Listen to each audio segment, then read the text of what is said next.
See, right now, if I tell you, or if you're not me, let's say your dean tells you, from tomorrow all of you what kind of clothes you should wear, immediately there'll be protests in the college.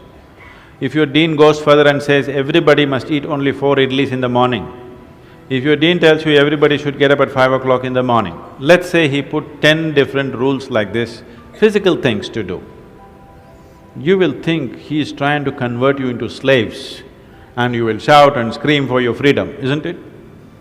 But look at yourself and see, right now, somebody else, if they determine what should happen around you, you feel like a slave.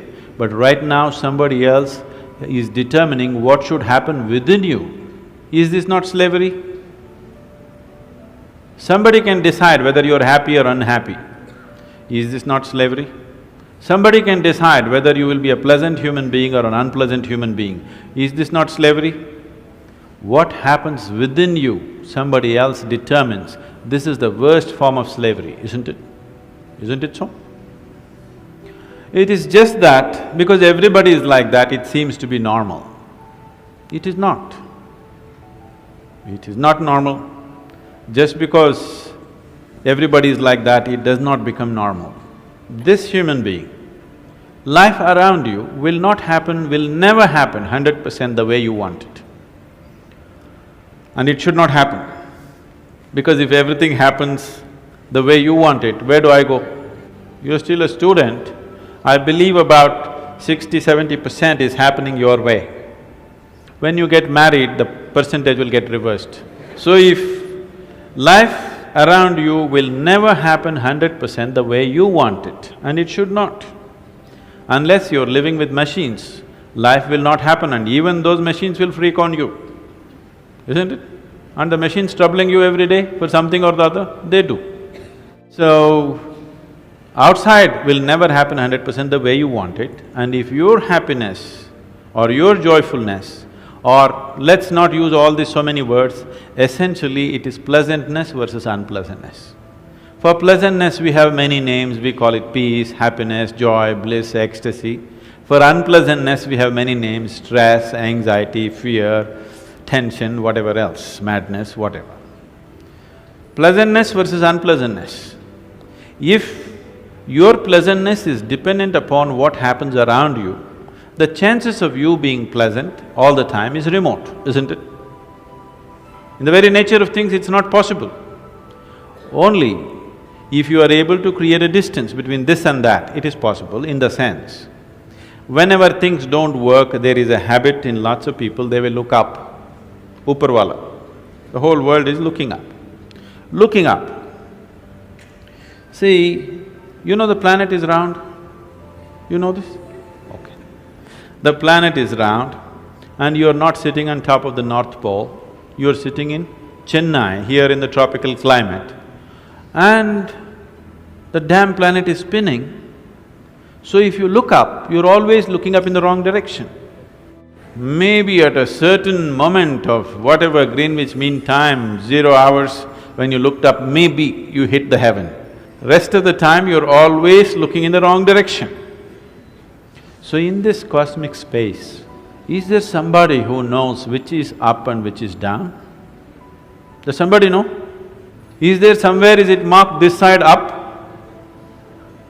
Nobody knows which is up, which is down, it's just an assumption, isn't it? Do you know really which is north, which is south? In the real sense, do you know what is north and south? It is just for our convenience, we just fixed it, isn't it? Do you know what's east and west? No. Do you know what is forward and backward? You do not know. None of these things you know. There is only one thing you can be certain of right now, this is, you know what is outward, what is inward. This one thing you're sure, isn't it? This is inward, this is outward. This is the only privilege you have. What is outward, what is inward, this is all you know. So, now you say, I know what is inward, what is outward. Everything that ever happened to you, darkness and light happened within you, pain and pleasure happened within you, joy and misery happened within you. Have you ever experienced anything outside of yourself? So what I am asking you is, what happens within you Who should determine how it should happen? What happens within you? Who should determine how this should happen? Somebody else? Definitely you should determine what should happen within this, isn't it? So if you determine what's happening within this, your whole experience of life will be determined by you. The events around you may not be determined by you, but how your experience of life is on this planet is 100% determined by you if you take charge of this. Liberation cannot be denied. The only reason most of the humanity goes about their life, blundering through their life, not knowing which way to go, is because they keep shifting the direction of their life too often. They may not actually change the direction of their life, but in their mind and emotion, it keeps shifting and shifting and shifting and shifting. The very nature of the existence is such, today it is also a scientific fact, but this is the experience of every yogi, that in this existence, there is energy and there's consciousness. There is no such thing as physical matter. Physical matter, as you know it today, is just concentrated patterns of energy. Today, this is established science. But more than 40,000 years ago, when Shiva spoke, he spoke clearly. His involvement was in absolute consciousness or in the energy, never in the physical matter, because he did not see it as real. And he spoke thus, very clearly, without any ambiguity about it. So these are the only two things one needs to deal with. You're not doing the Surya Namaskar to build muscle. If you have to know the energy, right now it's concentrated in the form of this body. Only if you use it in a certain way, it'll crackle. Otherwise, it'll sit like a lump of earth. If this has to sit here and crackle, then it has to be kept in a certain way. So whatever the physical sadhana that you're doing is not to build muscle. If your energies can crackle and your mind is focused, then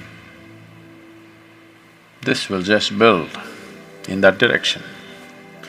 Because the mind is shifting and shifting and shifting focus, it does not know which way to build. The very life within you is confused, it doesn't know which way to go. I would say more than 95, actually I think it's 99, but so that I'm not wrong, at least 95% of the human energy is simply wasted because most human beings cannot hold anything in their focus for any substantial amount of time. Otherwise, each of them would be opening up a new window, a new door to something else. 7 billion people, if they had all had their minds and consciousness focused, everything, just everything have to yield. Nothing would be unexplored, just everything. If one keeps his mind, his energies and his consciousness organized in one direction for a certain period of time, he not only realizes the nature of this life, the past 84 creations that have happened, they're also here. Everything could be explored by human consciousness. A whole lot of thought about this thoughtlessness. thoughtlessness, no mind, these kinds of terms have been propagated all over the place, and these terms have been badly misunderstood and made into all kinds of things, and people are striving how to stop my mind. It took millions of years of evolution to get a mind of this kind of capability. Millions of years of tremendous amount of nature's work, that today you have a mind of this kind of scope. And now you want to stop it. Why is it that you want to stop it? If your mind was constantly producing absolute pleasantness for you, would you think how to stop this mind? Would you? No. It's producing a lot of unpleasantness. That's why you're thinking of how to stop the mind. Wherever you go in the world, this has gone so much into people's mind. You don't mind if your heart is beating, you can meditate. You don't mind if your liver is working, you can meditate. Your kidneys are functioning, you can meditate. If your brain functions, you can't meditate, what is the problem? This is the conspiracy of the stupid against human intelligence, that to meditate means your brain must be frozen. No. You don't have to freeze your brain. We will initiate you into Shambhavi. It's a simple process. There are many ways to do it. This is one simple way. But it's a powerful process. If you sit here, you will see your body is here, your mind is somewhere, who you are is somewhere else. Once there is a space between you and the mind, then what the mind is not doing, what the mind is doing is not even an issue. So once there's a distance between you and your mind's activity, mind is not a problem. Mind is a miracle, it is not a problem. And anyway, if thoughts are going continuously, if you're having a mental diarrhea, obviously you ate some bad food, isn't it? Yes. If you're having a physical diarrhea, you ate some bad food, isn't it? If you're having a mental diarrhea, you are obviously consumed something wrong. What this wrong thing could be is, the moment you identify yourself with something that you're not, then you're finished. Your mind is a continuous runs. There is no other way. Do what you want, try as hard as you want, it is not going to stop. If you do not identify yourself with anything that you are not, you know how to be with everything, you know how to use everything, but you're not identified with it, then you will see if you sit here, simply mind will be like this. You want to use it, you can use it, otherwise it'll be like this. If it happens to your mind, also you're equally ridiculous. It is just that you are living in the comfort that nobody else can see it. But people can see it. They watch you closely enough, they can see it, isn't it? And whether they can see it or not, that's not the point. The point is, the most important faculty of your life is out of control. Doesn't matter whether they can see it or not, that's not the issue. The issue is, the most important faculty in your life is out of control, doing its own rubbish all the time, not doing what you want it to do. So, if you have to be freed from this ailment, you should stop eating bad food. Wrong food or bad food means you are identifying yourself with things that you're not.